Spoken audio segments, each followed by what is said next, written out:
네, 여러분, 오늘은 네 번째 성탄 메시지 하나님의 지극하신 긍휼에 대해서 나눠보도록 하겠습니다. 예, 말씀을 보도록 하겠습니다. 누가복음 1장 76절에서 79절 말씀. 누가복음 1장 76절에서 79절 말씀 다 같이 보도록 하겠습니다. 이하여 내가 지극히 높으신 이의 선지자라 일컬음을 받고 주 앞에 앞서가서 그 길을 준비하여 주의 백성에게 그 죄사함으로 말미암는 구원을 알게 하리니 이는 우리 하나님의 긍휼로 인함이라. 이로써 돋는 해가 위로부터 우리에게 임하여 어둠과 죽음의 그늘에 앉은 자에게 비치고 우리 발을 평강의 길로 인도하시리로다 하니라. 아멘. 자, 오늘 여러분들과 나눌 하나님의 지극하신 긍휼 이 말씀은 파더 마카리우스께서 이 말씀을 주실 때 우리 세대를 위한 메시지라고 굉장히 강조하시면서 하신 말씀이에요. 그러면 하나님께서 이렇게 메시지를 주실 때 특정한 상황이나 때에 나누는 메시지와 이 세대를 향한 메시지의 다른 점에 대해서 우선은 살펴볼 필요가 있는데 이를 위해 우리가 성경적 근거로 돌아가서 성경에서 한번 그 근거를 찾아보도록 하겠습니다. 우리가 항상 생각할 때도 성경으로 생각하고 말할 때도 성경으로 말하고 행동할 때도 성경으로 행동하고 우리가 모든 삶에 있어서 말하거나 행동하거나 생각하거나 하는 모든 게 뭐 해야 되냐면 바로 이 성경 말씀으로 생각하고 말씀으로 말하고 말씀으로 행동을 해야 합니다. 자, 성경적 근거로 돌아가서 우리가 모세를 한번 살펴보도록 하겠습니다. 신명기 34장 10절에 뭐라고 되어 있냐면 모세는 여호와께서 대면하여 아시던 자요라고 말씀하고 계세요. 모세는 어떤 자녀였냐면 하나님과 대화하는 자라고 불렸던 게 바로 우리의 모세였었어요. 그래서 우리가 모세를 보면은 굉장히 다양한 방법으로 하나님과 대화하고 또 이제 때로는 이스라엘 백성들이 당면한 상황에 대해서 하나님께 여쭈면 하나님께서 바로바로 대답을 하시곤 하셨죠. 우리가 그 예를 한번 보면은 민수기 9장 9절에서 14절에 이 말씀을 보면은 어떠한 자가 시체로 인해 부정하게 되었거나 멀리 여행 중이어서 제때에 유월절을 지키지 못할 경우 어떻게 해야 하는지라고 물어보면 대답을 하시는 거예요. 우리가 여러분들이 이거는 각자 민수기 9장 9절에서 14절 한번 나중에 한번 여러분들 찾아보시고요. 또 레위기 24장 10절에서 16절에는 어떤 걸 물어보냐면은 주님의 이름을 모독하며 저주하는 자를 어떻게 해야 하는지 이런 거를 누가 물어봐요? 모세가 하나님께. 그럼 하나님께서 거기에 대한 대답을 어떻게 하시는 거예요? 주시는 거예요. 그리고 민수기 27장에 보면은 슬로보앗의 딸들에 대한 이야기가 나오는데 딸만 있고 아들이 없는 자가 죽었을 때 그의 기업을 어떻게 해야 하는지 이렇게 모세가 여호와께 물어보면 여호와께서는 어떻게 하신다고요? 대답을 해주셨어요.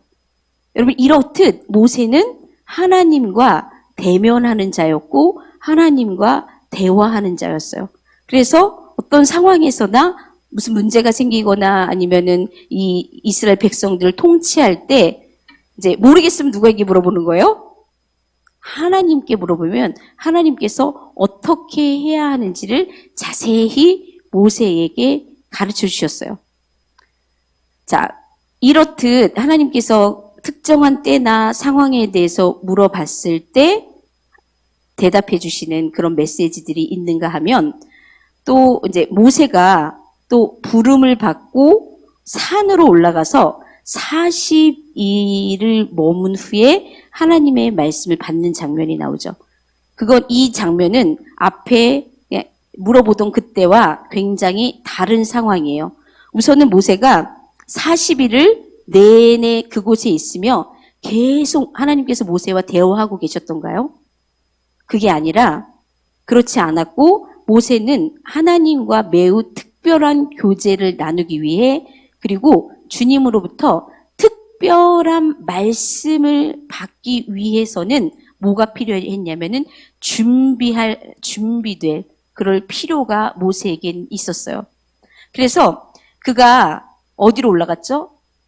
신의 산 위로 올라갔잖아요. 그 산 위로 올라가야 했던 것도 세상으로부터 어떻게?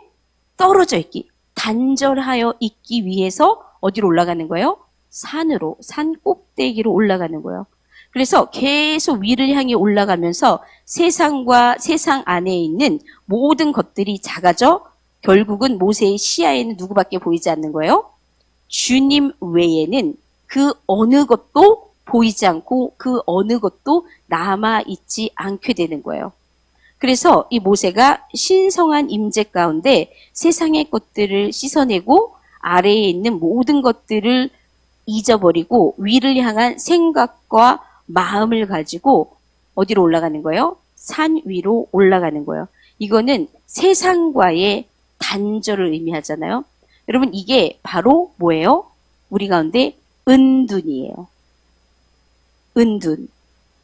여러분들 신부님께서 파더 마카리님께서 지금 수사로 헌신하시고 올해가 딱 50년이 되는 해예요. 50년이 되는 해였는데 수사로 헌신하시고 난 다음에 초기 때 정말 우리가 신약에 있는 정말 이 거룩한 이 말씀처럼 살고 싶으신데 이 신약에 있는 위대한 이 삶들을 살고 싶으신데 어떻게 되지 않는 거예요? 그렇게 살 수가 없는 본인의 모습을 발견하시고 계속 회개하시고 다시 죄를 지시고 회개하시고 죄를 지시고 이게 계속 반복되는. 그래서 나는 왜 이런 삶을 살 수 없을까에 대한 너무너무 깊은 고민과 이 기도를 정말 1년 동안 너무너무 힘겹게 피를 흘리며 전투를 하시면서 이 하나 붙잡고서는 계속 기도하셨을 때 하나님께서 은둔의 마음을 허락하신 거예요. 그래서 너는 나에게로 나와 모든 것을 단절하고 나에게로 나와 나에게 어떻게 하라고? 준비되고 나로부터 들으라라는 이것들을 이 마음을 받으시고 그 다음부터 이제 은둔을 이제 하실 준비를 하시려고 하셨는데 여러분들 얼마 안 된 수사로 헌신한 지 얼마 안 된 그 어린 수사가 이제 비숍한테 가서 저 은둔을 하고 싶다고 그랬더니 이렇게 물어보셨대. 그래? 그래 다녀와. 한 3일이면 되겠니? 라고 물으셨대요. 아니요. 그것보다 조금 더. 그래? 그럼 일주일? 아니요. 더 오래. 한 달? 이렇게 말씀했어요. 아니요. 그럼 얼마? 1년이나 2년쯤이요? 여러분 이거는 있을 수가 없는 일이었대요. 그래서 너무 기가 차갖고 그 비숍께서 기가 차갖고 그래 잠깐 한번 기도해보자. 그러고서는 돌려보내셨대요. 돌려보내시고 난 다음에 얼마 있다가 모든 그 은둔의 이것들을 허락하시고 원하는 만큼 하고 오라고 보내주셨는데 이거는 기적과도 같은 일이었대요. 있을 수가 없는 그 은혜를 입으셨던 그것들을 말씀하시는데 나중에 아주 많은 시간이 지나고 난 다음에 나중에 그 비숍께서 뭐라고 말씀하셨냐면은 정말 내가 있을 수 없는 일이었는데 이런 요청을 묵살해 버리시려고 하셨는데 기도 가운데 하나님께서 어떻게 하신 거예요? 강력하게 원하는 만큼 뭐하게 두라고? 은둔하게 두라고 그렇게 말씀을 하신 거예요. 그래서 정말 은혜를 입고 그렇게 하나님의 인도하신 가운데 처음 초기 때 2년의 은둔을 들어가셨어요. 2년의 은둔을 들어가셨는데 그게 이제 수도원인데 거기가 굉장히 유명한 수도원이었던 게 예수님께서 어머니 마리아와 요셉과 어린 시절에 피난을 어디로 떠났죠? 애굽으로 떠났잖아요. 애굽으로 떠나셨을 때 이제 가셨던 곳들이 있을 거 아니에요. 애굽에서. 근데 그 가셨던 곳에 한 곳이었기 때문에 많은 성지 순례객들과 수많은 방문자들이 찾아오는 그런 수도원이었어요. 그래서 그런 수도원에 조그만 방을 은혜로 하나를 이제 받아서 그곳에서 5시까지 나오지 않으시는 거예요. 왜냐하면 누가 많이 오는 거예요? 순례객들이 많이 돌아다니고 그렇게 하기 때문에 5시가 될 때까지 문을 잠그고 방에서 밖으로 나오지 않으셨던 거예요. 그런데 5시만 되면 사람들이 다 어떻게 해요? 수도원 문을 닫고 사람들 다 내보내면 그 안에 누구 혼자 있는 거예요? 신부님 혼자 있으시면서 그때는 밖으로 나오셨대요. 밖으로 나오셔서 하셨던 게 조그만 언덕에 산이 있었는데 그 산을 매일매일 오르시며 우셨대요. 하셨던 일이 나와서 5시 이후에는 걸으시면서 우시면서 기도하시고 걸으시면서 우시면서 산을 오르시면서 기도하시고 계속 울기만 하셨대요. 여러분들 말이 인연이지 아무하고도 만나지 못하는 거예요. 아무하고도 만나지 않고 누구 앞에 혼자 서는 거예요? 하나님 앞에 혼자 서는데 여러분들 신부님이요 굉장히 사람들을 아주 좋아하는 분이셨대요. 사람들과 교제하고 대화 나누고 사람들과 어울리고 이게 굉장히 사교적이고 굉장히 아주 이런 사람들과 이 관계를 아주 중요하게 여기시고 이런 것을 아주 즐기는 분이셨는데 그런데 아무하고도 말할 수 없는 그 순간이 어떠셨을 것 같아요? 정말 정말 매일매일 울 수밖에 없었고 이렇다고 말씀하셨는데 그러시면서 하셨던 말씀이 뭐라고 말씀하셨냐면은 그 은둔을 하면서 내가 2년을 지나고 나면 은둔을 마치고 나면 2가지가 내게 두 가지 중에 2가지밖에 없다. 하나는 뭐냐? 하나는 미치거나 또 하나는 변화되거나 미치거나 변화되거나 이 둘 중 하나밖에 없다라는 마음이 들 정도로 정말 이 미칠 것 같은 그런 속에서 정말 2년간의 은둔 과정 가운데서 하나님께서 정말 아주 깊은 이런 말씀들과 이것들로 완전히 이렇게 변화되시는 이런 것들을 하나님께서 허락해 주셨다고 이렇게 말씀을 하셨어요. 근데 제가 2013년에 신부 파더 마카리우스를 만나고 난 다음에 신부님이 저에게 뭐라고 말씀하셨냐면 은둔을 들어가라고 말씀을 하셨어요. 은둔을 들어가라고 말씀을 하시고 저도 그게 마음에 굉장히 많은 소망함이 제 안에 있었어요. 그래서 제가 2013년 8월에 신부님을 미국에서 만나고 그리고 후에 그해 11월에 미국에서 신부님을 이번에 시애틀에서 한 번 더 만나 뵙고 그리고 난 다음에 돌아와서 12월 한 달 동안은 그동안 제가 알았던 모든 사람에게 신부님으로부터 배웠던 이 초대교회에 제가 알고 있는 선에서 이 모든 것을 싹 다 돌아다니면서 얘기했어요. 왜냐면은 제가 그때까지만 해도 땅밟기 사역을 하고 있었던 사람이었고 성령 사역을 하고 있었던 사람이었어요. 아주 바쁘게. 아주 많은 사람이 찾아대며 많은 사람이. 그런데 제가 그냥 아무 소리 없이 날아갈 수는 없었잖아요. 그래서 제가 그동안 했던 것들이 뭐가 잘못됐고 원래는 초대교회 어떻게 해야 된다라는 것을 그냥 듣든지 못 듣든지 알아듣든지 못 듣든지 12월 한 달 내내 제가 아는 모든 사람에게 돌아다니며 싹 다 이야기하고 난 다음에 저는 2014년 1월부터 1년을 그 양양에 이제 조그만 이제 원룸 같은 데서 이게 1년을 딱 빌려놓고 거기서 제가 은둔을 하기 시작하는데 제가 그때는 아주 막 바쁠 때가 아니었어요. 가이드 일보다는 제가 그때는 뭐라 그러지? 인솔자. 제가 하도 오래 안 하다 보니까 제 직업도 잃어버리네요.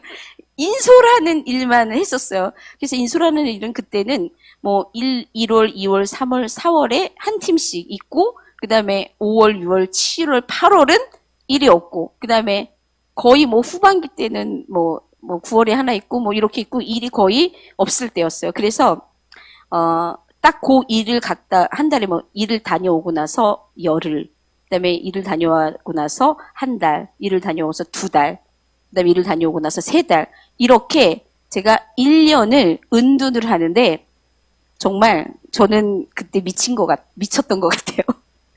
제 마지막이 정말 신부님처럼 그렇게 확 변화됐다기보다는 저는 제 자신의 미친 제 자신을 발견하는 시간이 바로 그 시간이었던 것 같아요. 저는 그동안 굉장히 바쁘게 사는 걸 너무너무 좋아했었어요.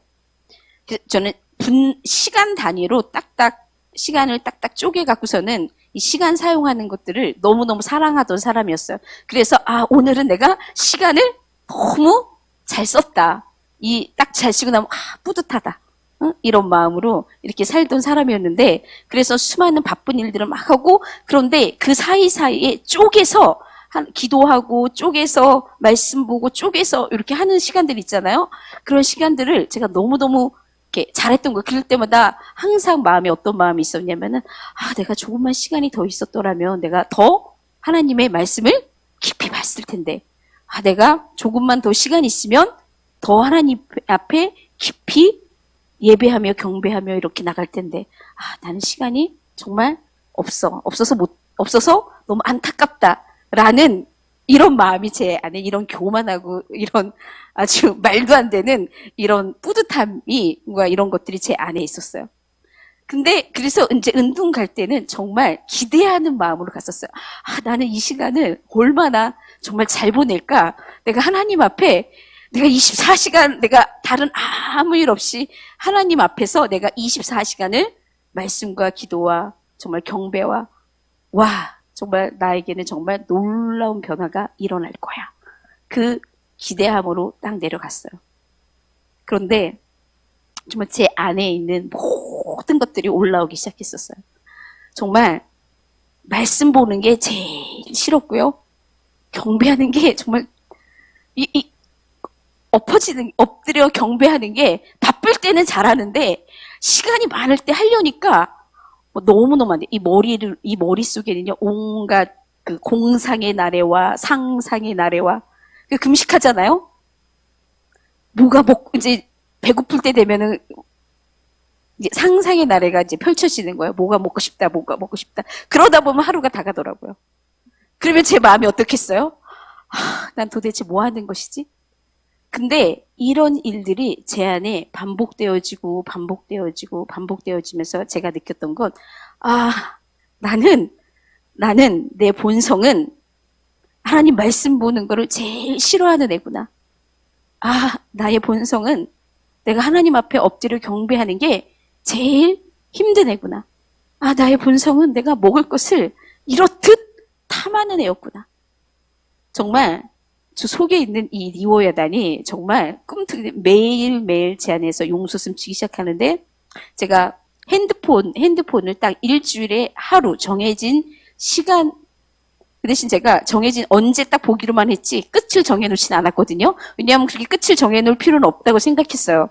그냥, 왜냐면 일을 하는 거기 때문에 뭐 메시지가 오거나 뭐 이런 걸로 확인했을 때 되기 때문에 일주일에 하루를 딱 어떤 시간으로 했냐면은 핸드폰을 확인하는 시간이었어요.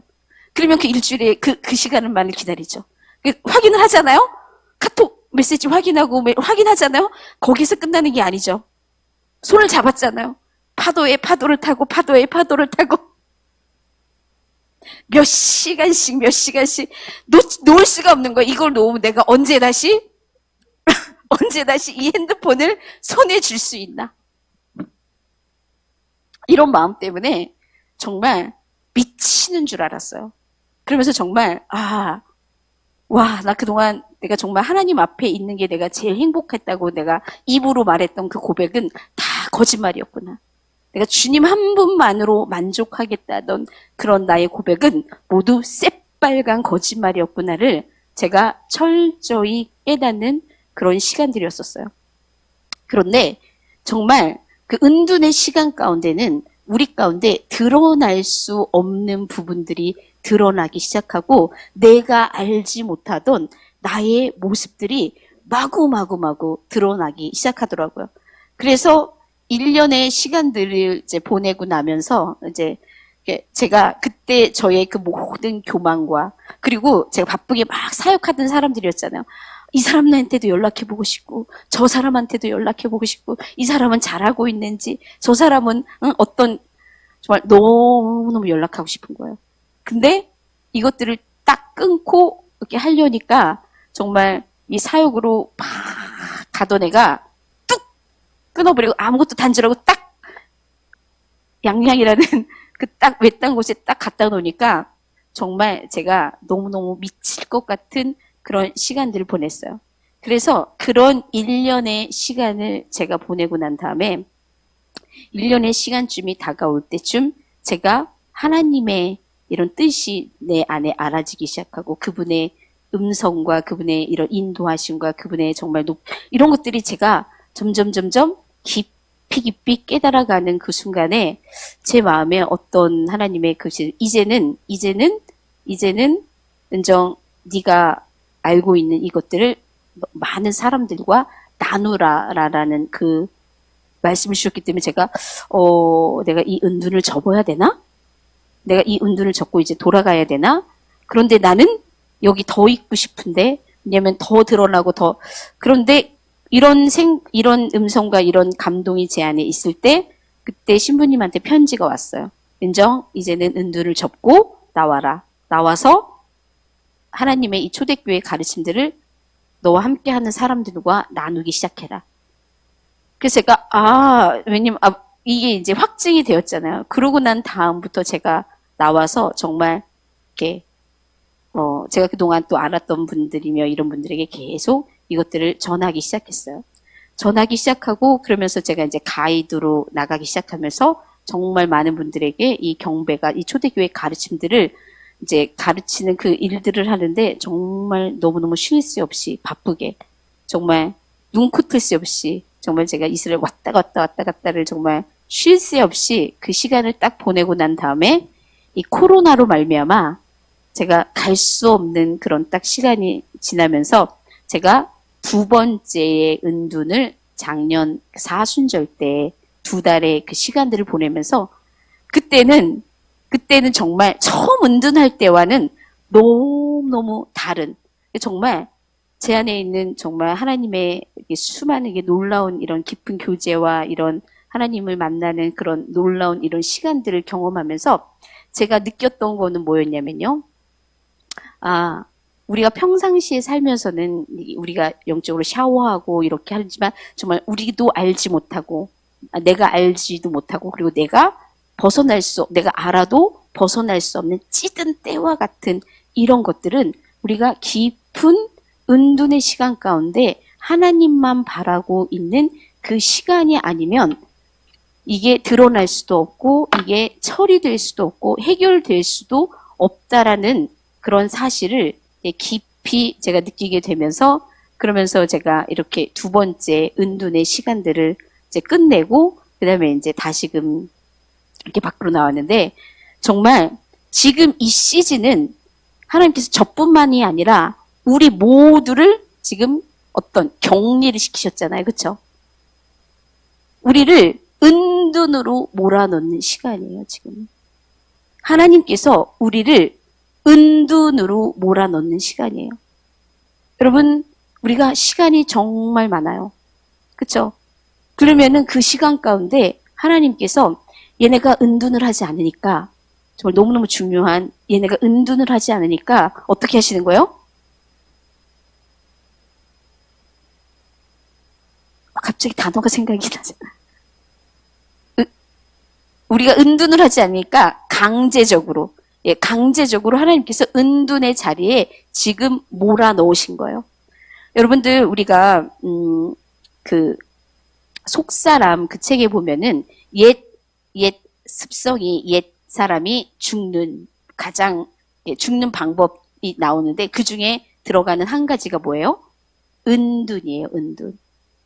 여러분 이 은둔을 통해서만이 정말 우리의 정말 이 은둔 때 나의 이 성품 있잖아요. 내 자아, 내 속에 있는 깊은 것들이 이 은둔을 통해서는 다 드러나더라고요.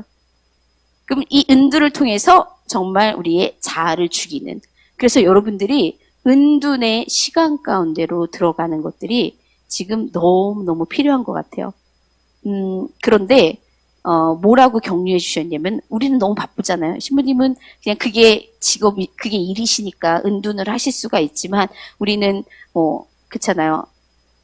뭐 자녀도 키워야 되고 애들도 키워야 되고 직장도 가야 되고 뭣도 해야 되고 우리는 일이 너무 많고 이 세상에서 살려면 직장도 다녀야 되고 먹고 사는 일도 해야 되고 막 이런 일들이 있잖아요. 신부님 뭐라고 말씀하셨냐면은 그렇게 바쁜 와중에 드리는 하루의 은둔을 정말 이렇게 시간이 많아서 정말 이 삶을 그렇게 시간이 많아서 드리는 7일의 은둔과 동일한 것으로 여겨주신다고 했어요. 그래서 뭐라고 말씀하시냐면 아무리 바쁘더라도 한 달에 적어도 한 달에 하루 2박 3일이나 3박 4일이면 너무 좋지만 그것도 못하겠으면 한 달에 하루만이라도 어떻게 하는 거야? 떠나는 거예요. 내가 있었던 곳에서 떠나서 정말 그 어떤 것들로부터 다 차단하고 누구만 바라보는 거예요? 하나님만 바라보는 거예요. 여러분 사단이 이 일을 제일 싫어한대요. 바쁘게 막 사역하고 바쁘게 뭣도 하는 거 이런 거 그래 다 해. 할 수 있어. 해라. 마음껏 해. 그런데 뭐 하나 못하게 하냐면은 다 끊고 누구 앞에 서는 거? 하나님 앞에 서는 거. 이거 하나를 못하게 한대요. 왜냐면은 이거를 했다가는 얘가 어떻게 변화될지 너무너무 잘 알기 때문에 다른 건 다 잘하게 해도 이 은둔만큼은 못하게 한다고 말씀을 하셨어요. 그래서 우리가 정말 우리의 이 옛 자아, 옛 성품을 죽이는 데 있어서 굉장히 많은 툴들이 금식이 정말 굉장히 좋은 툴이고 경배하는 것도 정말 좋은 툴이지만 그에 못지않게 정말 이 은둔은 우리 안에서 정말 아주 내가 알지도 못했고 내가 알고 있었어도 내가 헤어날 수 없었던 그 많은 일들에서 자유케 되는 그런 역사가 바로 은둔이에요. 그래서 여러분들 모세가 40일 동안 뭐 간 거예요? 모세가 40일 동안 어디로 간 거예요? 시내 산으로 뭐 간 거라고요? 은둔을 간 거예요. 은둔을. 그래서 40일 동안 그곳에서 누구를 만나요? 하나님과 대면해서 하나님 앞에 앉아 있었던 거예요. 그러면은 그 신성한 임재 가운데서 이 세상의 것들을 다 씻어내고 이 아래에 있는 모든 것들은 잃어버리고 위를 향한 그 생각과 하나님만 바라보는 그 생각을 가지고 있었던 거예요. 그러면은 그랬을 때 이 모세의 생각과 속사람이 깨끗하게 비워질 수 있었던 거예요. 이 모세의 이 속사람과 생각이 깨끗하게 비워지지 않는 한 하나님은 그에게 특별한 일들에 대해 말씀하실 수 없었던 거예요. 하시고 싶어도 하실 수가 없었던 거예요. 정말 40일 동안 하나님의 그 임재 앞에서 그 은둔 가운데서 잠잠히 하나님과 있는 그 시간 가운데 하나님이 모든 것을 다 씻어내시고 준비시키고 난 다음에 하나님께서 뭘 하실 수 있는 거예요? 하나님의 특별한 메시지, 하나님의 특별한 일들을 말씀하실 수 있는 거예요.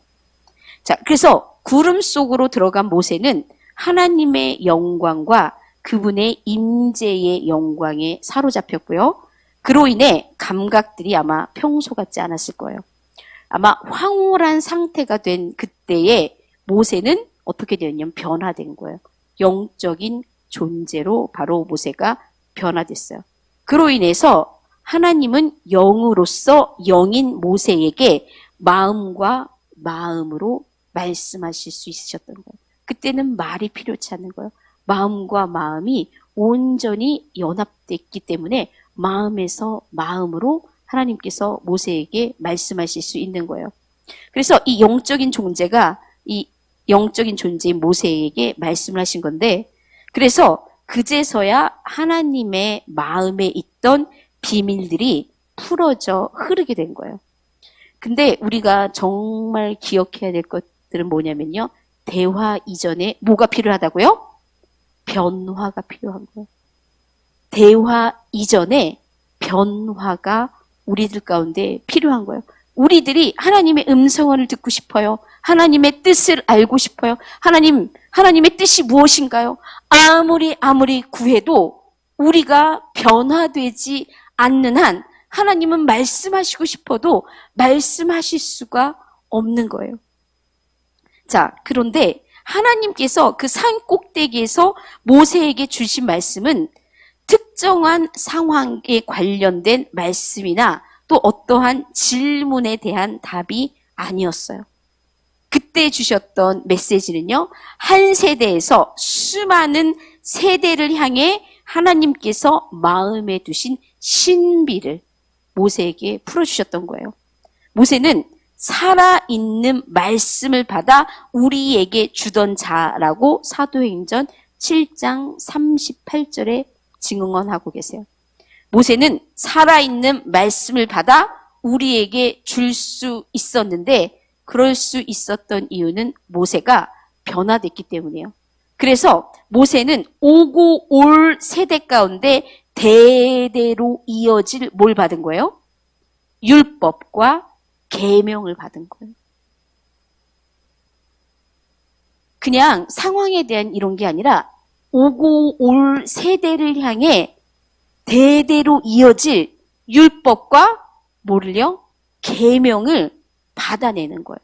그 40일의 은둔과 40일의 그 하나님의 임재 앞에서의 그 변화된 모세가 받을 수 있는 거는 그냥 우리가 하나님 이때는 어떻게 해야 되는 건가요? 하나님 내가 뭐 요때는 어떻게 해야 될까요? 이런 말씀을 받아내는 게 아니라 어떤 걸 받아내는 거라고요? 세대에서 세대에게 필요한 다가올 세대에서 세대를 향한 그런 바로 율법과 계명을 받아내는 놀라운 일들이 바로 그때 이루어지는 거예요. 여러분 마태복음 22장 37절에서 40절 한번 보도록 하겠습니다. 마태복음 22장 37절에서 40절. 예수께서 이르시되 내 마음을 다하고 목숨을 다하고 뜻을 다하여 주 너의 하나님을 사랑하라 하셨으니 이것이 크고 첫째 되는 계명이요 둘째도 그와 같으니 내 이웃을 내 자신같이 사랑하라 하셨으니 이 두 계명이 온 율법과 선지자의 강령이니라. 아멘. 자, 모세에게 주신 큰 신비는 하나님의 백성을 향한 그분의 생각과 계명들이었잖아요. 근데 이 계명들은 예수님께서 이 땅에 오시기 전까지 수세기 동안 모든 것이 뭘로 통치됐던 거예요? 이 바로 율법과 계명 가운데.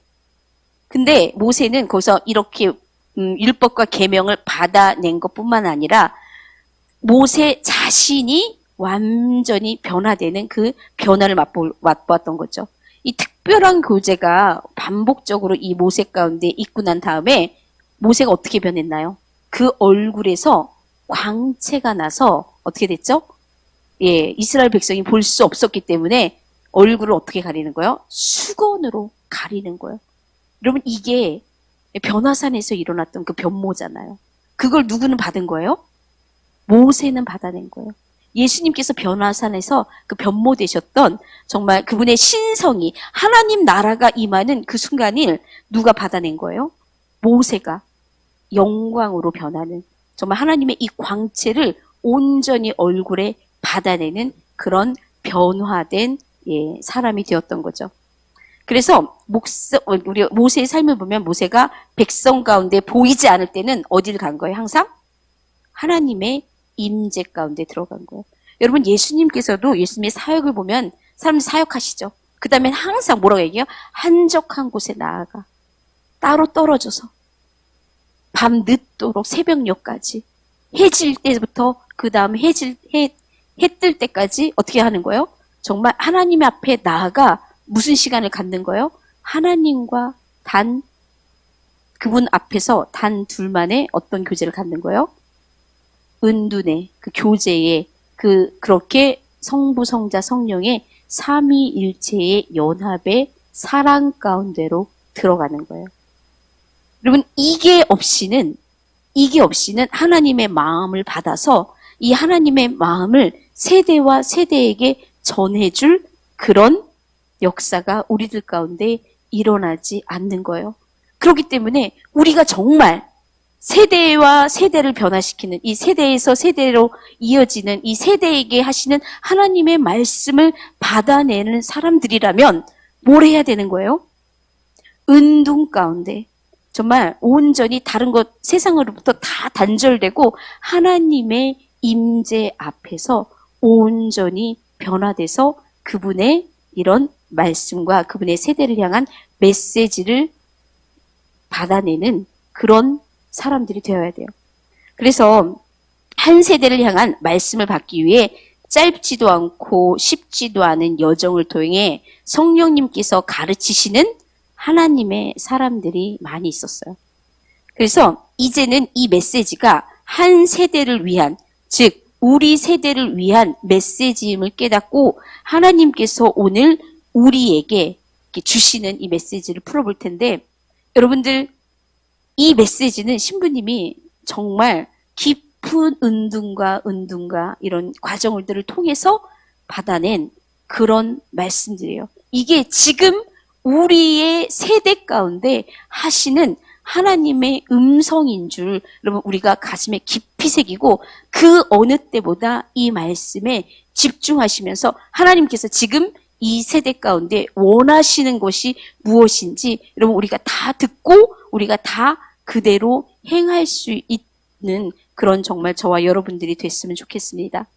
그래서 오늘 볼 말씀은 호세아 선지자와 하나님의 긍휼, 호세아 선지자와 하나님의 긍휼에 대해서 우리가 한번 살펴볼 텐데 우선 호세아 11장 7절에서 9절 말씀을 보도록 하겠습니다. 호세아 11장 7절에서 9절. 내 백성이 끝끝내 내게서 물러가나니 비록 그들을 불러 위에 계신 이에게로 돌아오라 할지라도 일어나는 자가 하나도 없도다. 에브라임이여 내가 어찌 너를 놓겠느냐. 이스라엘이여 내가 어찌 너를 버리겠느냐. 내가 어찌 너를 아드마같이 놓겠느냐. 어찌 너를 스보임같이 두겠느냐.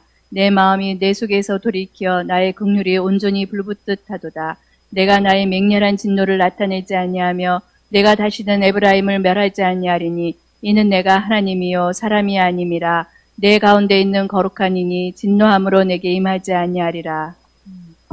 아멘. 여기서 내 백성이 끝끝내 내게서 물러가니 여기서 끝끝내는 히브리어 원어로 어떤 뜻이냐면 굳게 결심한 걸 얘기해요. 이 백성이 어떻게 했냐면 굳게 결심해서 누구에게서 물러간 거예요? 하나님에게서 물러간 거예요. 그래서 비록 그들을 불러 위에 계신 이에게로 돌아오라 할지라도 일어나는 자가 하나도 없도다. 그래서 일어나는 자가 하나도 없더라는 이 뜻은 뭐냐면은 하나님을 높이는 자가 하나도 없었다는 뜻이에요. 하나님을 높이는 자가 바로 하나도 없을 정도로 이스라엘 백성은 굳게 결심하고 하나님을 높이지 않기로 굳게 결심해서 그분에게서 떠난 상황이 지금 바로 이스라엘의 현 상황인 거예요.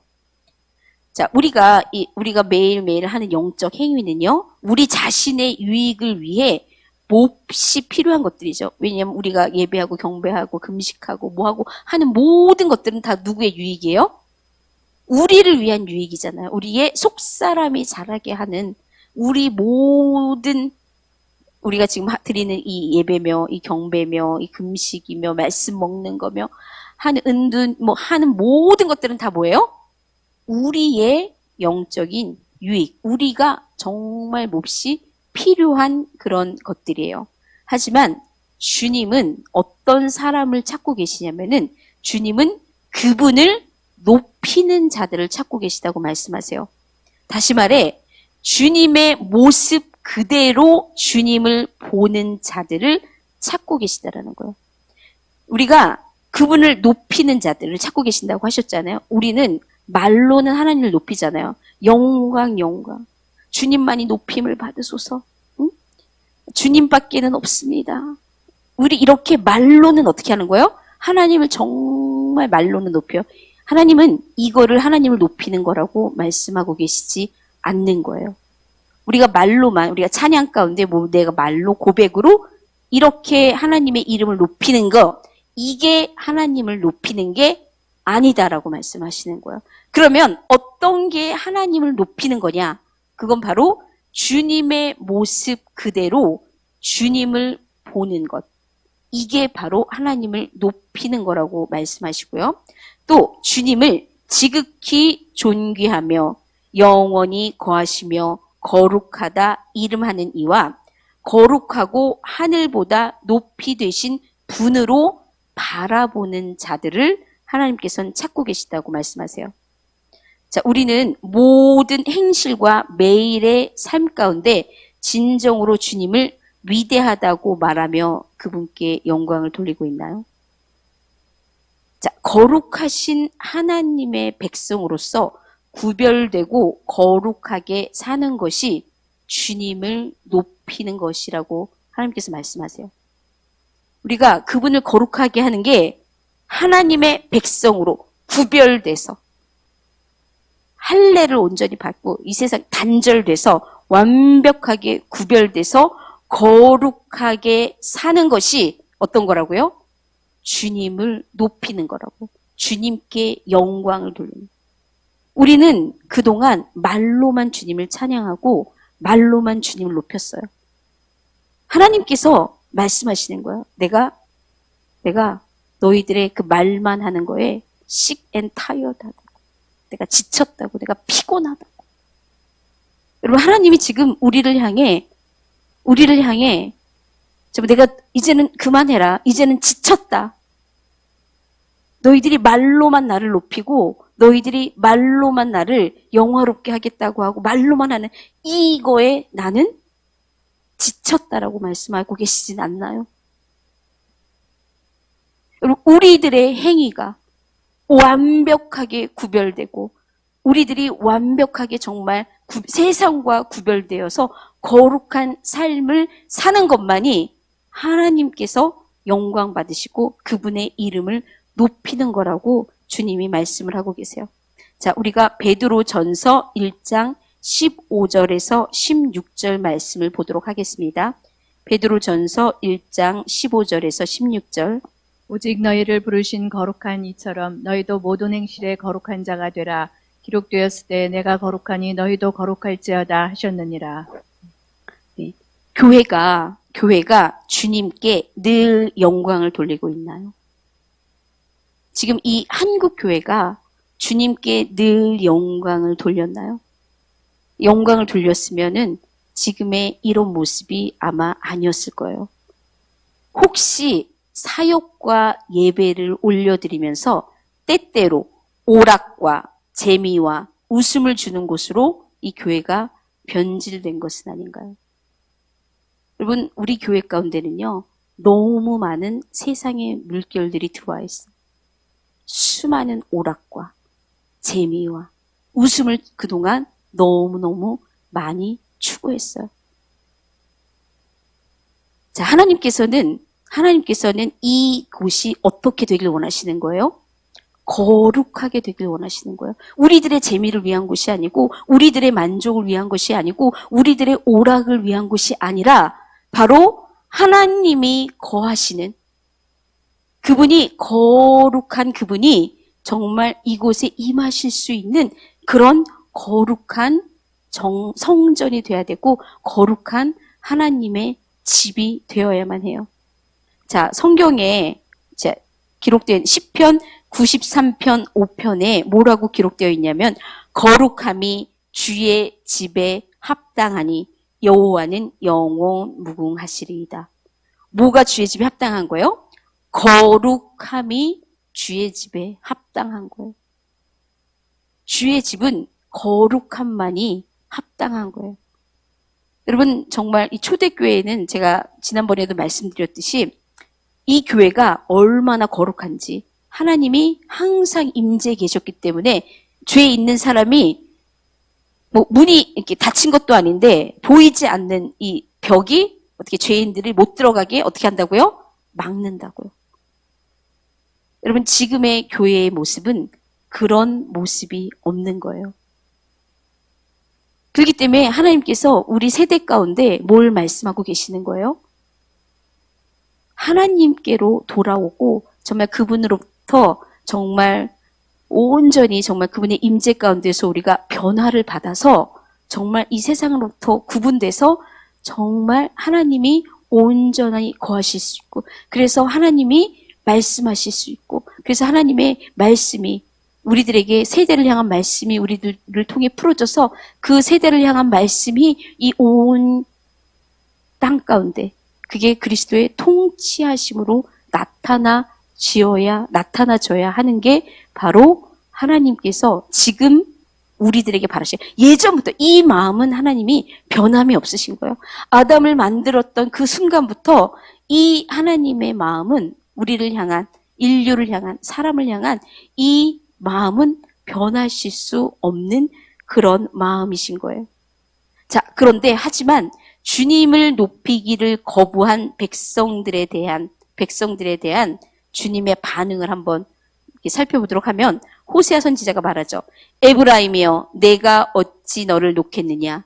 이스라엘이여 내가 어찌 너를 버리겠느냐. 내가 어찌 너를 아드마같이 놓겠느냐. 어찌 너를 스보임같이 두겠느냐. 내 마음이 내 속에서 돌이키어 나의 긍휼이 온전히 불붙듯 하도다. 여기서 히브리어 이렇게 원어로 보면 이 상황이 어떤 상황이냐면 하나님께서 굉장히 놀라워하고 계심을 표현하고 있는 거고 또 주님이 굉장히 혼란스러우실 정도로 굉장히 당혹해하고 계시는 모습들을 표현한 게 히브리어 원문으로는 그런 모습을 표현을 하고 있는데 이 말씀을 읽어보면 하나님의 마음이 나뉘어 있는 것 같은 거예요. 하나님의 감정은 우리의 이해를 넘어선 신비잖아요. 그래서 우리가 온전히 이해할 수는 없어요. 하나님의 이 정말 신비, 우리의 이해를 넘어선 하나님의 그 신비, 하나님의 이 감정들을 우리가 어떻게 다 알 수 있겠어요? 하지만 우리는 우리의 유익을 위해 지금 이 상황을, 하나님의 마음을 우리가 이해해야만 하는데 지금 하나님의 마음 안에 엇갈리고 상반된 감정이 하나님 안에 있어요. 하나님의 거룩함과 의로움에 근거해 보았을 때 하나님의 백성들이 벌인 이 상황 있잖아요. 끝끝내 굳게 결심해서 누구에게 물러간 상황? 하나님에게 물러간 상황. 그래서 하나님을 높이는 자가 한 사람도 없게 된 이런 상황은요, 하나님의 신성한 진노를 일으키시기에 충분한 바로 그런 상황이에요. 그래서 이 하나님의 진노는 사람들을 멸망케 할 수도 있는 바로 그런 진노예요. 그런데 이게 말씀에 보면은 뭐라고 되어 있냐면은 동시에 하나님의 이 신성한 긍휼도 그분 안에 흐르고 있는 모습을 볼 수 있어요. 뭐라고 말씀하시냐면 나의 긍휼이 온전히 불붙듯 하도다. 나의 긍휼이 온전히 불붙듯 하도다. 이거 히브리어 원어로 이게 어떤 뜻이냐면 주님의 긍휼이 끓는 가마솥처럼 되었다라는 거예요. 주님의 감정이 끓는 가마솥같이 되었는데 이 주님의 긍휼이 그분의 진노를 막는 거예요. 자, 그리하여 하나님의 마음이 나뉘며 그 뜻을 돌이키신 것 같은 거예요. 그래서 내 마음이 내 속에서 돌이키어 나의 긍휼이 온전히 불붙듯 하도다. 내 마음이 내 속에 돌이키어 나의 긍휼이 온전히 가마솥 끓는 듯이 너희를 향해서 내 긍휼이 끓고 있다라고 말씀을 하시는 거예요. 자, 여러분들 이 긍휼은요, 히브리어 원어로요, 자궁을 의미해요. 이게 어머니 뱃속에 들어있는 아이들은 어떡하죠? 안전하잖아요. 모든 영양과 이 모든 세상의 위험, 그 어떤 곳으로부터도 다 어떻게 되는 거예요? 완벽하게 차단되며 때를 따라 먹을 것과 이것과 정말 그 따뜻한 이 양수 안에서 온전히 어떤 거예요? 그 안에서 평강하고 평안을 누리면서 그 안에서 해야 하는 건 뭐예요? 그냥 잘하기만 하면 되는 거였었어요. 이게 바로 긍휼의 뜻이에요. 하나님의 자궁. 긍휼은요, 하나님의 자궁과 같은 것이에요. 그래서 우리가 예를 들어보면은 이게 아버지가 아들을 너무너무 사랑해요. 정말 긍휼의 마음을 품고 이제 이렇게 혹시 어머니라고 우리가 표현을 해보면 어머니가 이 뱃속에 10달 동안 이 아들을 이렇게 아들과 딸들을 품고 있다가 세상에 딱 내보냈어요. 얼마나 귀한 아들이겠어요. 여러분들 부모님들의 자식들을 한번 생각해 보세요. 얼마나 귀하고 정말 목숨을 내주어도 아깝지 않은 여러분들의 보물들이잖아요. 여러분들의 기쁨이잖아요. 그렇죠? 그런데 이 애가 어떻게 되는 거예요? 자신의 삶을 파괴해 가기 시작하는 거예요. 악한 삶을 살면서 서서히 자신의 삶을 파괴하고 아버지를 떠나 어머니를 떠나 이 악한 아무리 얘기도 듣지 않고 아무리 돌아오라고 얘기도 듣지 않아요. 그러면서 점점 더 악한 행위들이 점점 늘어나는데 그 악한 행위가 극에 달한 거예요. 여러분들 부모님 마음이 어떻겠어요? 분노가 들끓지 않으실까요? 내가 이놈을 죽여 살려. 응? 내가 이걸 죽여 살려. 여러분들 아마 이런 말 한마디씩은 해보셨을 거예요. 이걸 죽여 살려. 아마 말은 하지 않으셨어도 속으로는 한 번쯤은 다들 어떻게 하셨을 거예요? 내가 얘를 죽여 살려. 근데 정말 이 화가 끝까지 딱 이르는 순간 내가 얘를 죽여. 근데 그 순간 또 뭐가 일어나는 거예요? 긍휼과 사랑이 불붙듯 일어나는 거예요. 그러면서 기억하는 거예요. 내가 얘를 어떻게 사랑했는데, 내가 얘를 10달 동안 어떻게 품어서 또 나와서 그 어릴 때부터 그 밤잠 못 자가며 우유 먹이며 똥기저귀 갈아주면 내가 얘를 어떻게 사랑하며 키웠는데 그 사랑의 마음이 어떻게 되는 거예요? 그 긍휼이 마구마구 일어나니까 또 어떻게 하실 수 있는 거예요? 용서하실 수 있는 거예요. 이 아마 부모님의 마음은 아마 하나님의 마음이잖아요. 마음을 대변하잖아요. 그래서 아마 부모님들은 잘 아실 거예요. 이 정말 들끓듯한 이 진노와 이 들끓는 듯한 이 사랑과 긍휼의 마음이 어떤 건지 지금 하나님이 지금 딱 그 마음이신 거예요.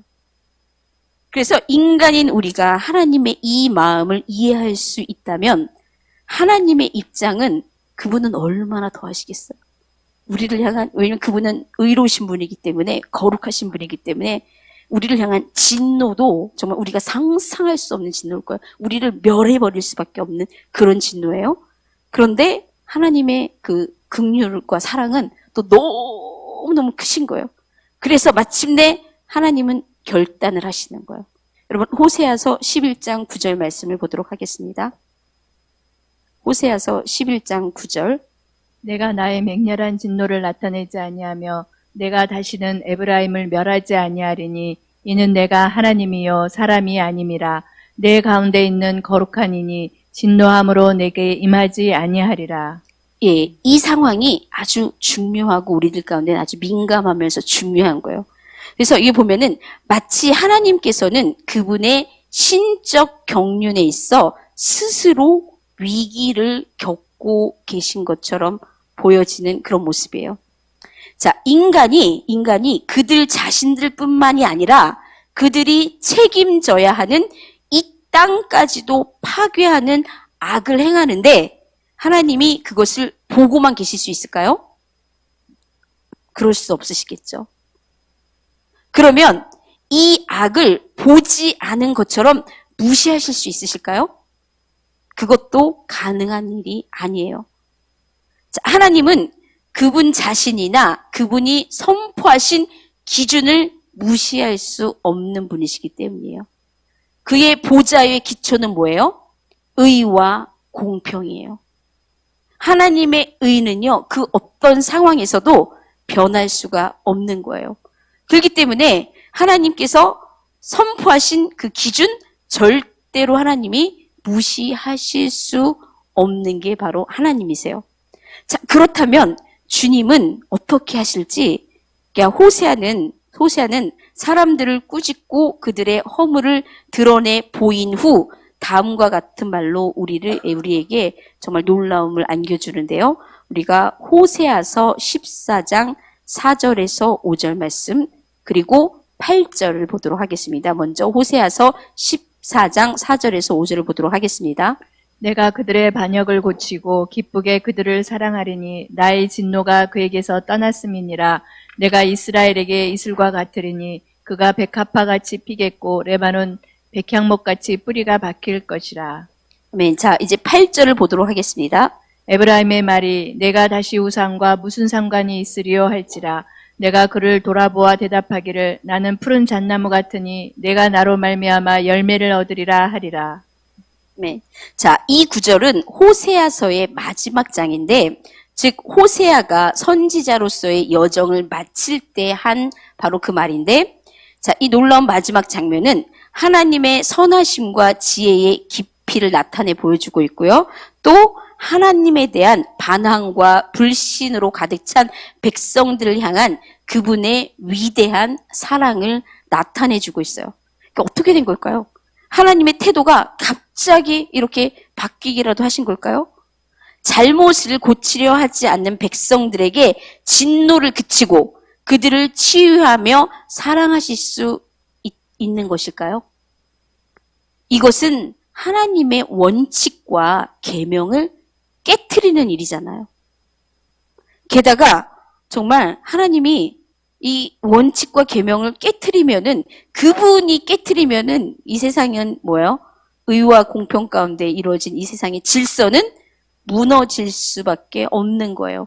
그런데 여기서 딱 보면은 하나님께서 원칙과 계명을 깨트리고 계시는 모습을 볼 수 있는데 여기에 굉장한 신비가 있는 거예요. 자, 하나님께서 사람들의 반역으로 인한 그분의 진노와 또 그것에 상반되는 사랑과 치유와 축복을 주고 싶은 그분의 풍성한 긍휼을 이 두 감정을 진노와 긍휼을 안에서 화해시키실 수 있는 방안을 하나님 스스로 찾아내신 거예요. 그분 안에 있는 정말 들끓는 진노와 들끓는 긍휼을 서로 화해시킬 수 있는 방안을 찾으셨는데 그 방안이 바로 뭐였냐면요. 하나님께서 백성들의 잘못을 대신 짊어질 사람, 무너진 틈을 막아설 한 사람을 찾으신 거예요. 그래서 하나님의 진노가 누구에게 부어지는 거예요? 그 한 사람에게 부어지는 거예요. 근데 그는 이것을 위해 부름을 받았기 때문에 하나님의 은혜와 지극한 긍휼로 강건케 되는 거예요. 여러분 정말 이 진노와 이것들을 하나님의 이것들을 받아낼 그 사람은요. 우리가 알지 못하는 우리가 한 번도 느껴보지도 못하고 누려보지도 못했을 그럴 하나님의 깊은 사랑의 교제. 정말 하나님과 완벽히 하나 되는 그거를 맛보는 거예요. 그렇기 때문에 이거를 넉넉히 이겨낼 수가 있는 거예요. 자, 에스겔서 22장 30절 말씀을 보도록 하겠습니다. 에스겔서 22장 30절. 이 땅을 위하여 성을 쌓으며 성 무너진 데를 막아서서 나로 하여금 멸하지 못하게 할 사람을 내가 그 가운데에서 찾다가 찾지 못하였으므로. 네, 이스라엘 백성을 대신하여 그 무너진 틈을 막아선 자가 여기서 누구였어요? 바로 호세아 선지자, 바로 그 자신이었던 거예요. 호세아는 특정한 고난을 겪도록 부름을 받았는데 우리가 호세아서 1장 2절 말씀을 보도록 하겠습니다. 호세아서 1장 2절. 여호와께서 처음 호세아에게 말씀하실 때 여호와께서 호세아에게 이르시되 너는 가서 음란한 여자를 맞이하여 음란한 자식들을 낳으라. 이 나라가 여호와를 떠나 크게 음란함이니라. 자, 모세아는 개인적으로 그리고 가족의 일과 관련해 이 정말 수치와 고통을 겪어내야만 했던 거예요. 그가 음행하는 아내를 신적인 사랑으로 대해야 했으며 또 어떻게 했죠? 실제로 그렇게 했어요. 호세아가 결혼했죠. 너무너무 사랑했어요. 그런데 이 고멜은 호세아의 사랑에 만족하지 못했어요. 그래서 어떻게 했죠? 떠나서 정말 다른 남자와 음행하기 시작해요. 여러분 같으면 우리는 딱 그러면 어떻게 하죠? 이혼 증서 딱 주소 써버려서 어떻게 해요? 내버려야죠. 그렇죠? 성경에서도 그거는 허락하시잖아요. 이혼을 허락하실 때 딱 한 가지 이유로만 허락하시잖아요. 그게 뭐예요? 음행했을 때는 뭐 어떻게 할 수 있는 거예요? 이혼 증서를 써서 버릴 수가 있는 거예요. 그 외에는 이혼이 허락되어지지 않는 거죠. 이건 이혼이 허락되어질 그런 일이었어요. 모세율법 가운데. 그런데 하나님 어떻게 말씀하시는 거예요? 데려와서 다시 사랑하라. 그 어떻게 했죠? 그 음행하는 아내를 데려다가 또 사랑하는 거예요. 그러면 그 사랑 가운데 회복되고 치유되는 듯 하더니 어떻게 하는 게 얼마 못 가는 거예요. 또 어떻게 하는 거예요? 또 뛰쳐나가는 거예요. 또 뛰쳐나가 세상 음행이에요. 그럼 어떻게 뭐라고 말씀하세요? 또 데려오라고. 여러분 호세아가 여러분 이거는요 굉장히 수치스러운 일. 여러분 이스라엘의 그 상황 가운데 이 음행하는 일은 여자는 어떻게 하는 거예요? 돌로 쳐 죽이는 거고요. 이거는 몸 가운데 이렇게 벌어지는 죄악이기 때문에 잘라내 버려야 되는 거예요. 이 여자를 죽여서라도 뭘 잘라내야 되는 거예요? 이 음행을, 이 죄를 잘라내야 되는 그런 죄였던 거예요. 그런데 하나님께서는 어떻게 하는 거예요? 다시 데려오라. 근데 여러분, 우리가 바로 그런 고멜과 같은, 우리가 하나님을 사랑한다고 이렇게 말하면서 교회에서는 주일에 너무너무 은혜 받아요. 성령 충만해요. 정말 우리 말씀으로 다 살 것 같아요. 그 사랑 안에서 충만해요. 그런데 어떻게 하는 거예요? 주중에는 뭐 하는 거예요? 음행하는 거예요, 여러분. 세상의 것이 더 좋은 거예요. 내가 하나님의 사랑에 만족하지 못하고 내가 세상의 것들을 여전히 붙잡고 있는 거예요. 여러분 하나님께서 이거를 영적인 간음이라고 음행이라고 말씀하시는 거예요. 여러분 우리는 정말 성적으로 그런 음행하지 않았다 그래서 우리가 정말 간음하지 않은 게 아니에요. 여러분 우리는 다 어떤 거예요? 음행하는 거예요. 여러분 근데 이게 실질적인 음행이 아니기 때문에 이게 우리한테 개념이 없는 거예요. 여러분 근데 하나님이 보시기에는 똑같이 뭔 거예요? 간음하는 거예요. 음행하는 거예요. 그런데 우리는 정말 또 고멜과 같아요. 그러고 난 다음에 돌아와서는 하나님이 사랑으로 부르시죠. 다시금 얘야 와라 와라. 내가 너를 사랑한다. 다시금 나와 함께 가자. 응? 어여쁜 자야 일어나 나와 함께 가자. 이렇게 부르세요. 그럼 또 그 사랑에 힘입어서 또 와요. 하다가 또 어떻게 되는 거예요? 또 떠나요. 여러분 우리가 지금 이 생활을 반복하고 있지는 않은지 우리가 정말 잘 하나님 앞에 정말 잘 우리 자신을 살펴보고 어떻게 해야 되는 거예요? 끊어내야 되고 결단을 해야 되는 거예요. 자, 이렇듯 이 호세아가 이렇게 실질적으로 음행하는 아내를 계속 데려오면서 누구의 마음을 알아가기 시작하는 거예요? 하나님의 마음을 알아가기 시작하는 거예요. 하나님의 마음을 함께 지고 가는 그런 역할을 호세아가 담당해내기 시작하는 거죠. 자, 여러분 호세아서 3장 1절 말씀을 보도록 하겠습니다. 호세아서 3장 1절. 여호와께서 내게 이르시되 이스라엘 자손이 다른 신을 섬기고 건포도 과자를 즐길지라도 여호와가 그들을 사랑하나니 너는 또 가서 타인의 사랑을 받아 음녀가 된 그 여자를 사랑하라 하시기로. 네, 이렇게 상황이 바뀌었는데 하나님께서는 그분 자신을 위해 또 그분의 백성을 위해 해결책을 찾으셨는데 그게 바로 뭐였다고요? 무너진 틈을 막아설 수 있는 선지자, 또 무너진 틈을 막아설 수 있는 하나님의 사람을 통해 문제를 해결하시는 하나님의 신비예요. 이 들끓는 진노와 이 들끓는 이 긍휼을 화해시킬 수 있는 그 방법으로 찾아낸 게 누구라고요? 그 한 사람에게 그 진노를 어떻게 하시는 거예요? 온전히 쏟아 붓는 거예요. 이게 정말 하나님의 신비인데 어떻게 이런 일이 있을 수 있을까요? 어떻게 한 사람이 그 모든 것을 감당할 수 있을까요? 그리고 왜 그래야만 할까요? 과연 왜? 그 한 사람에게 이런 일은 너무너무 부당한 일이 아닌가요?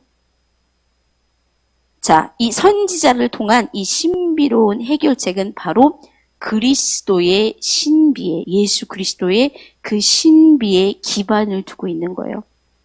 인류를 구원하기 위해 메시아로 보내심을 받은 그리스도의 신비는 하나님의 백성을 대신해 무너진 틈을 막아서라는 부름을 받은 모든 선지자와 하나님의 하나님의 사람들 가운데 역사하시기 시작하시는 거예요.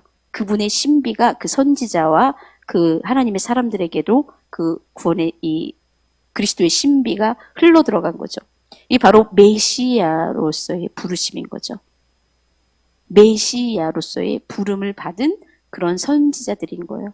그래서 메시아가 받으실 그런 수치와 고난과 뭐 이런 것들을 함께 어떻게 하는 거예요? 감당했던 거예요. 그래서 이 일은 그리스도가 성육신하여 이 땅에 오셔서 구원이 완성될까지 그 일은 계속 되어졌던 거죠.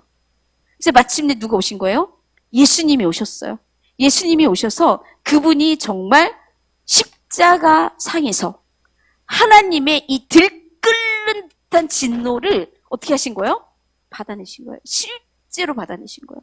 그래서 실제로 어떻게 되죠? 선지자들 가운데 이 선지자들 가운데 있었던 그보다 훨씬 더하게 어떻게 되신 거예요? 십자가에서 죽으신 거예요. 정말 하나님과의 그 연합에서 완벽하게 맺혀지고 끊어지는 그런 음부, 죽음을 맛보신 거죠. 여러분, 이 그리스도의 이 신비가 이 구약의 이 선지자와 하나님의 사람들에게 흘러갔던 거죠.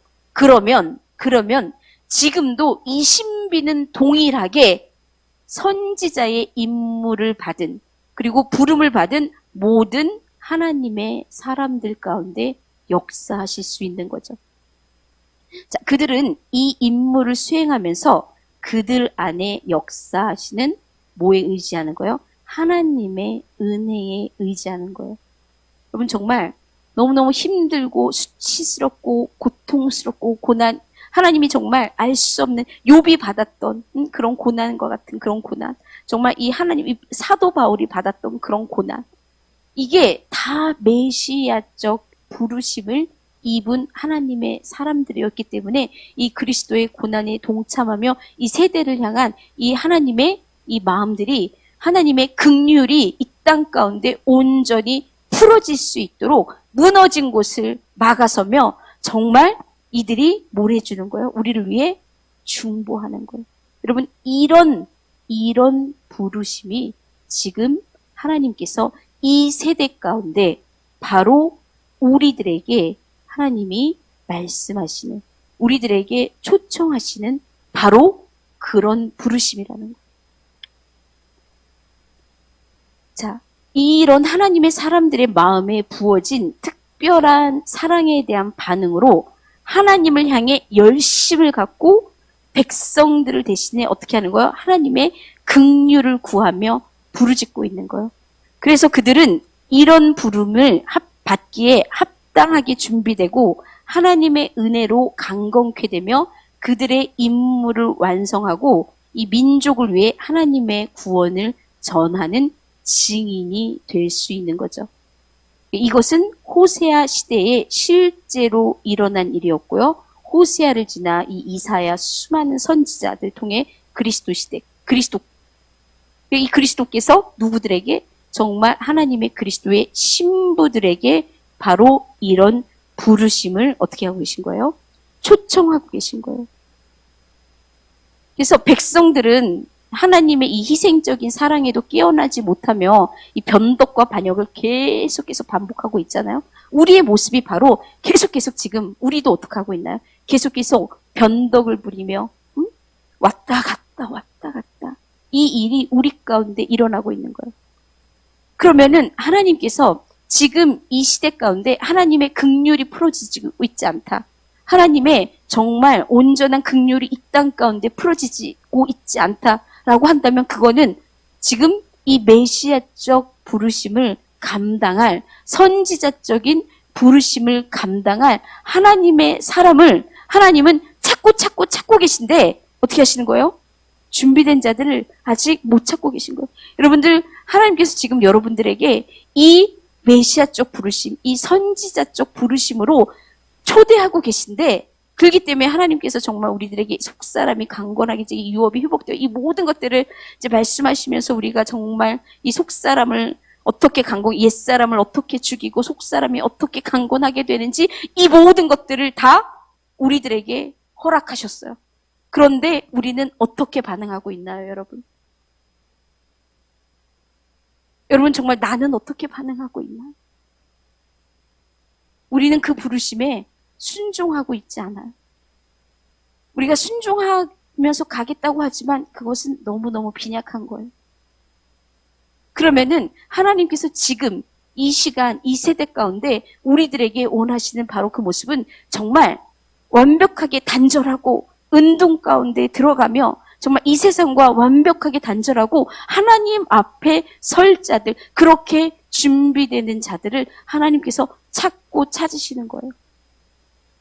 그래서 여러분들 하나님 나라에 우리가 하나님 나라의 절기를 새로 시작했잖아요. 그래서 우리가 지난주에가 어떤 주였나요? 첫 번째 하나님의 나라였었어요.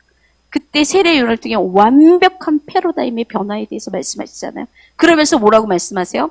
마태복음 11장 12절에 우리 목사님께서 언급하셨잖아요. 세례 요한의 때부터 지금까지 천국은 침노를 당하나니 침노하는 자는 빼앗느니라. 여러분, 우리가 천국을 침노하고 계신가요? 여러분, 우리가 피 흘리기까지, 우리가 정말 피를 흘리기까지 우리가 이 천국을 여러분 사모하고 바라면서 갖기를 원하시는 건가요? 여러분, 무슨 피를 흘리고 계신가요? 여러분, 무슨 대가를 치르고 계신 건가요? 지금 하나님께서 우리들 가운데, 이 세대 가운데 정말 가장 원하시는 게 이 세상으로부터 완벽하게 단절하고 재미와 오락과 이런 웃음과 이런 것부터 온전히 단절해서 우리 안에 거룩함을 회복하는 거예요. 우리 안에 정말 하나님이 온전히 거하실 수 있는 거룩한 성전을 회복하는 거예요. 그래서 하나님이 우리 가운데 거하심으로 말미암아 우리 가운데 주님이 세대를 향한 말씀들과 이 메시지를 풀어내서 그 메시지가 정말 이 온 땅을 통치할 수 있도록, 그래서 정말 이 온 땅이 살아날 수 있도록 정말 그리스도의 통치로 완벽하게 온전히 회복되는 그 자리로 여러분들이 그렇게 신부의 자리로 그렇게 온전히 유업을 회복하는 자로 그렇게 온전히 무너진 데를 막아서는 하나님의 사람으로 지금 부르시고 계시는 하나님의 음성을 우리가 다 듣고 정말 그 음성에 온전히 반응하며 우리가 정말 죄를 뒤집어 쓰고 회개하며 정말 단호함과 이 결단과 정말 피를 흘리기까지 우리가 정말 천국을 침노하는 그런 정말 저와 여러분들이 됐으면 좋겠습니다. 자, 우리가 이제 말씀으로 기도를